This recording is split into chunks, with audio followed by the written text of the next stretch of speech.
प्रदेश का मुख्यमंत्री पूरी तरह से बौखलाहट में और इस प्रकार की बयानबाजी कर रहा है जो इस पद पे रहने वाले व्यक्ति को शोभा नहीं देता। कभी राहुल जी के बारे में कहते हैं कि सोनिया गांधी राहुल जी को एडजस्ट करना चाहती है, कभी दीपेंद्र हुड्डा के बारे में कहते हैं कि हुड्डा साहब उन्हें एडजस्ट करना चाहते हैं। जो लोग 5-5 बार के सांसद हैं और राहुल गांधी जी नेता प्रतिपक्ष हैं और एक ऐसे परिवार से हैं जिन्होंने पूरा अपना बलिदान देश के लिए दिया, अपने परिवार का बलिदान, उनके बारे में इस प्रकार की बातें करते हैं।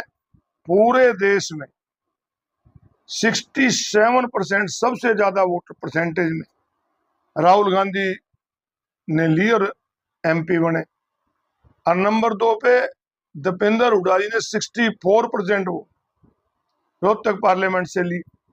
उनके बारे में इस प्रकार से बयानबाजी करते हैं और वो लोग करते हैं, वो लोग परिवार की बात करते हैं जो नारायणगढ़ से एमएलए थे, टिकट कटी, कुरुक्षेत्र से लोकसभा के सांसद थे, टिकट कटी, और करनाल से वहां से भागने की तैयारी कर रहे हैं। और जिनके अपने हल्का जहां से ये एमएलए रहे, मिनिस्टर रहे, इनकी पत्नी ने चुनाव लड़ा, 4थे नंबर पे जिला परिषद पे गए, और इस पार्लियामेंट के चुनाव में भी अपने हल्के से भी आ रहे, गांव से भी और बूथ से भी आ रहे। वो इस प्रकार की बयानबाजी करते हैं, इस चीज की हम निंदा करते हैं। उनको बयानबाजी करने से पहले सोचना चाहिए कि किसके बारे में कह रहे हो।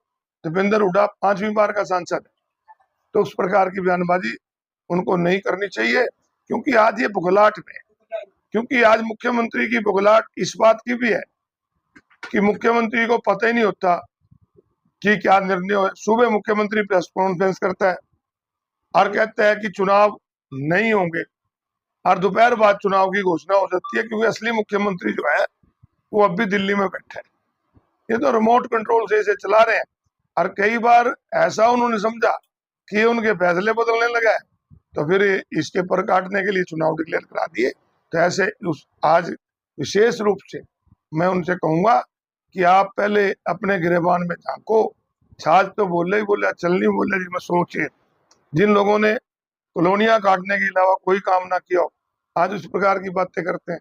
और जब कुरुक्षेत्र के एमपी थे ना, लोग आमतौर पर ये कहा करते थे कि नैब सिंह सैनी सुधा का पीए है, और आज मुख्यमंत्री के पद पे है, तो उनको बोलने से पहले अपने पद की गरिमा देखनी चाहिए। कर्नाटक जनता का एक बयान वायरल हुआ है, कल मुख्यमंत्री ने यमुनानगर में थे, वो बोल रहे थे 1 जून को मतदान होगा, 4 को रिजल्ट आएंगे। ये बुखलाहट में निकल रही है चीजें सारी, क्योंकि आज हरियाणा प्रदेश की जनता जब से चुनाव डिक्लेयर हुआ है एक दिवाली की तरह उत्साह मना रही।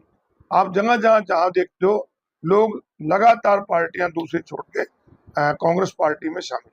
करनाल से भी सीट बदलने की तैयारी हो रही है। मैंने आपको पहले कहा ना, नारायणगढ़ से एमएलए थे, वहां से टिकट कटी, कुरुक्षेत्र से लोकसभा से वहां से टिकट कटी, आज करनाल से एमएलए है, वहां से खुद भाजने की तैयारी कर रहे हैं। तो इस प्रकार के लोग जिनका अपना जन आधार नहीं है, वो जन आधार वाले नेताओं पे इस प्रकार की बयानबाजी उनको नहीं करनी चाहिए। ब्राह्मण नेता भी सम्मेलन बुलाया है, आज मुख्य जो प्रधान है सारी संस्थाओं को इस बात का जवाब भी दे रहे हैं कि हमारा तुमसे कोई लेना देना नहीं है। तो इसमें क्या कहेंगे, पूरी राजनीति ये बुखलाहट है। किस प्रकार से ब्राह्मण सम्मेलन, ठीक है उनके वर्कर बुलाएं, वो कहें कि ये बीजेपी का ब्राह्मण सम्मेलन है, अच्छी बात है, लोगों को बरगलाने की जरूरत नहीं होती। पार्टी चुनाव लड़ रही है तो पार्टी के कार्यकर्ता उनके साथ भी है, हमारे कार्यकर्ता हमारे साथ भी है, वो कार्यकर्ता बुलाते हैं। तो इस प्रकार से तो लोगों की आंखों में धूल झोंकने का काम है, परंतु लोगों ने बहुत दिन देख लिया। आज तो लोग ये चाह रहे हैं कि कब चुनाव हो और इनसे पेंडा छूटे। आपने देखा नहीं, कल 8 मौजूदा एमसी और एक्स एमसी बीजेपी छोड़ के कांग्रेस में शामिल हुए। आज सुबह भी 2 सरपंच, खेड़ी मारकंडे का अंग्रेज कश्यप और एक रतन डेरे के पूर्व सरपंच, वो आज पार्टी में शामिल हुए। अब भी आप देखना, आपको निमंत्रण है, मीटिंग में भी सैकड़ों युवा आज पार्टी में आ रहे हैं। इस प्रकार पूरे आप देखोगे अगले 8 दिनों के अंदर कि कितने ही हरियाणा प्रदेश के और थनेसर में तो आप देखोगे कि ऐसे ऐसे चेहरे आपको नजर आएंगे जो इनसे सताए हुए थे, परंतु इनके पास इसलिए बैठे थे कि उनको डर था कि पर्चा दर्ज न करा दे, क्योंकि पर्चा दर्ज कराना इसका आदत बनी हुई है, जिसको देखता था पर्चा दर्ज करा देता। सर, लोकसभा की 2 जगह से भाजपा चुनाव हारी। यहाँ का एमएलए लोटा नू ना पा के भाज गया था, ये खुद भी लोटा नू ना पा के भाज गया था। आज चाहे दलित को बुलाएं, चाहे ब्राह्मण को बुलाएं, किसी को बुलाएं, आज हरियाणा प्रदेश का हर वर्ग, हर जाति, हर धर्म के लोग जाति धर्म से ऊपर उठकर बीजेपी के खिलाफ है, कांग्रेस के साथ। ईडी के खिलाफ विधानसभा में कांग्रेस पार्टी क्या? कांग्रेस पार्टी लगातार तैयारी में है और हम तो अपनी बूथ मैनेजमेंट कर रहे हैं। और आज आप देखोगे हम बस्ते भी बांट रहे हैं।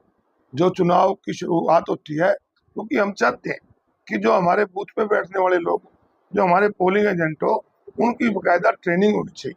तो इसलिए हमने अपने कार्यकर्ताओं को कहा है कि लिस्टेल जाके बूथ के जो एजेंट हैं वो भी हमें जल्दी लिस्ट दे, ताकि उनकी ट्रेनिंग करा सकें कि किस प्रकार से वोट जाली ना पड़ सके, किस प्रकार से अगर वो जाली वोट पड़ जाती है तो उसकी टेंडर वोट उसको कैसे चैलेंज किया जाए, उसकी बाकायदा ट्रेनिंग होगी। इसलिए हम तैयारी। ईडी को लिए कल प्रदर्शन जो चंडीगढ़ में बड़ा था, आप लोग भी वहाँ थे, तो इस क्या वजह रही? हिडनबर्ग की एक रिपोर्ट आई है जिसमें सेबी के और अडानी के जो संबंध उसमें दिखाए गए हैं, और सेबी के चेयरपर्सन के पति ने उसमें अपने शेयर खरीदे हुए हैं, तो उसकी हम जांच की मांग कर रहे थे। और ये सरकार कितनी डरी हुई है कि जब इनको पता लगा कि हिडनबर्ग की रिपोर्ट आ रही है, 3 दिन पहले इन्होंने सेशन खत्म कर दिया और अब ज्वाइंट पार्लियामेंट कमेटी की मांग कर रहे हैं, तो उससे भी भाग रहे हैं। तो हम तो ईडी के कार्यालय के सामने इसलिए प्रदर्शन करने जा रहे थे कि ईडी अपने विरोधियों को जो परेशान करती है, परंतु जो असली मुलजिम है उनके खिलाफ भी ईडी कार्रवाई करे। आज भी कई जगह आचार संहिता लगी हुई है, कुरुक्षेत्र थानेसर में ही लगी हुई है। हम इसके बारे में जो हमारे जिला के अधिकारी हैं उनसे आज एक शिकायत भेजेंगे कि इनके खिलाफ कार्रवाई की जाए जिन्होंने ठगी। पुख्ता जानकारी मिली है कि सत्ताधारी पार्टी के लोगों ने कुछ बदमाशों को चुनाव के लिए हायर किया है और कुछ लोगों को फोन करके धमका भी रहे हैं। तो आज हम पुलिस अधीक्षक से बात करेंगे कि उनके खिलाफ कार्रवाई की जाए और कोई भी बाहर से कोई व्यक्ति अगर इस प्रकार के आए हैं तो उनके खिलाफ कार्रवाई करें, उन्हें गिरफ्तार करें। कौन लोग है ये अपराधी किस्म के लोग हैं।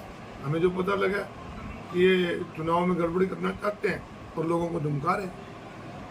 ठीक है।